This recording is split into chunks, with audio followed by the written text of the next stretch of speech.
Asal-usul Surabaya. Dahulu kala di sebelah utara Jawa Timur, hiduplah seekor buaya raksasa yang ganas dan menyeramkan. Dia adalah penguasa sungai dan menjadi pemangsa yang sangat ditakuti oleh semua binatang di hutan. Sepanjang tepian di sungai, nama buaya itu adalah Baya dia. Sangat pandai berburu sehingga membuat takut semua binatang di hutan dot sungai yang didiami Baya itu bermuara pada laut yang luas. Di laut itu tinggallah seekor hiu ganas yang bernama Sura. Dialah penguasa laut yang ditakuti semua ikan, akan tetapi Sura merasa bosan hanya memakan ikan setiap hari. Suatu hari Sura pergi memburu ke sungai dan menyantap anak kijang. Sura menjadi ketagihan. Keesokan harinya ia berburu kembali di sungai itu dan mendapat banyak santapan. Semakin hari Baya menjadi curiga karena sulit untuk mencari mangsa. Dia pun menyelidiki sebabnya. Saat melihat Sura yang sedang menangkap seekor anak monyet berenang di sungai, Baya marah. "Hei Sura, apa yang kau lakukan di sini? Ini daerah kekuasaanku. Beraninya kamu merebut jatah makananku di sungai ini," ujar Baya yang marah kepada Sura. Sura pun tidak takut sama sekali kepada Baya. Dia pun malah menantang Baya. "Hei, terserah, aku mau mencari makan di mana ini kan? Bukan daerah kekuasaanmu. Jadi semua binatang bebas mencari makanan di sini di sungai ini." Akhirnya perkelahian pun tak dapat dicegah, keduanya saling bertarung karena sama-sama kuat. Pertarungan tersebut terus berlangsung berhari-hari. Lamanya semua binatang di hutan pun ikut terganggu dengan perkelahian dua hewan buas tersebut. Mereka tidak bisa tidur dan tak tenang. Akhirnya kedua binatang buas itu pun kelelahan. Tak ada yang menang dan tak ada yang kalah sebab keduanya sama-sama kuat. "Sura, sebaiknya kita sudahi saja perkelahian ini, aku sudah lelah." "Aku juga, Baya. Baiklah, kita sudahi saja pertempuran ini.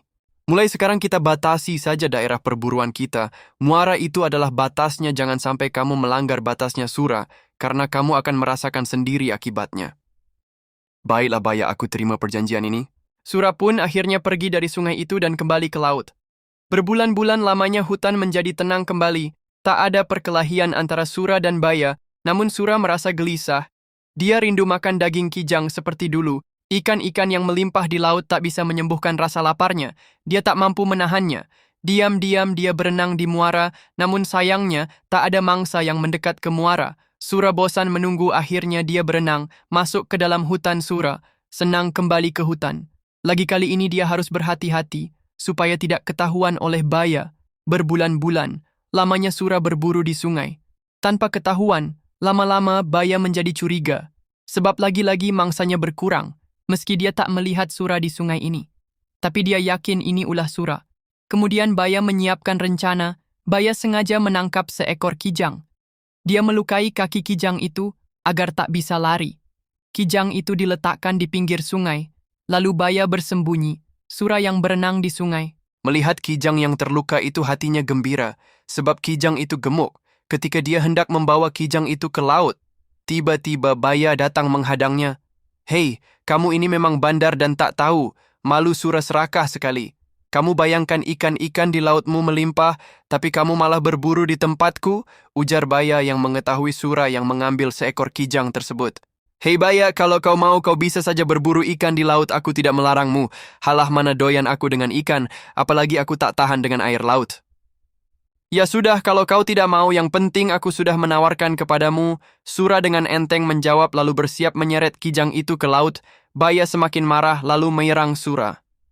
"Hei, mau bawa kemana kijang itu? Ya ke lautlah, akan kubakar di sana. Bawa ke sini kijangnya, tadi aku menangkapnya untuk menjebakmu." "Hei, enak saja, salah sendiri kamu tidak memakannya kijangnya." Karena tidak ada yang mau mengalah, maka pertempuran sengit antara ikan hiu Sura dan buaya Baya terjadi lagi. Pertarungan kali ini semakin seru dan dahsyat. Saling menerjang dan menerkam, saling menggigit dan memukul. Dalam waktu sekejap, air di sekitarnya menjadi merah oleh darah yang keluar dari luka-luka kedua binatang tersebut. Mereka terus bertarung mati-matian tanpa istirahat sama sekali. Dalam pertarungan dahsyat ini, Baya mendapat gigitan Sura di pangkal ekornya sebelah kanan. Selanjutnya, ekornya itu terpaksa selalu membengkok ke kiri. Sementara Sura juga tergigit ekornya hingga hampir putus. Lalu Sura kembali ke lautan. Baya puas telah dapat mempertahankan daerahnya. Pertarungan antara ikan hiu yang bernama Sura dan buaya bernama Baya ini sangat berkesan di hati masyarakat Surabaya. Oleh karena itu, nama Surabaya selalu dikait-kaitkan dengan peristiwa ini. Dari peristiwa inilah kemudian dibuat lambang kota Surabaya, yaitu gambar ikan hiu sura dan buaya baya. Namun ada juga sebahagian berpendapat asal-usul Surabaya berasal dari kata sura dan baya. Sura berarti jaya atau selamat. Baya berarti bahaya, jadi Surabaya berarti selamat menghadapi bahaya. Bahaya yang dimaksud adalah serangan tentara Tartar yang hendak menghukum Raja Jawa. Seharusnya yang dihukum adalah Kartanegara. Karena Kartanegara sudah tewas terbunuh, maka Jayakatwang yang diserbu oleh tentara Tartar itu. Setelah mengalahkan Jayakatwang, orang Tartar itu merampas harta benda dan puluhan gadis-gadis cantik untuk dibawa ke Tiongkok. Raden Wijaya tidak terima diperlakukan seperti itu. Dengan siasat yang jitu, Raden Wijaya menyerang tentara Tartar di pelabuhan Ujung Galuh hingga mereka menyingkir kembali ke Tiongkok. Selanjutnya, dari hari peristiwa kemenangan Raden Wijaya inilah ditetapkan sebagai hari jadi kota Surabaya. Surabaya sepertinya sudah ditakdirkan untuk terus bayar golak. Tanggal 10 November 1945 adalah bukti jati diri warga Surabaya, yaitu berani menghadapi bahaya serangan Inggris dan Belanda. Di zaman sekarang, setelah ratusan tahun dari cerita asal-usul Surabaya tersebut, ternyata pertarungan memperebutkan wilayah air dan darat terus berlanjut. Di kala musim penghujan tiba, kadangkala banjir menguasai kota Surabaya. Pada musim kemarau, kadangkala tempat-tempat genangan air menjadi daratan kering. Itulah Surabaya.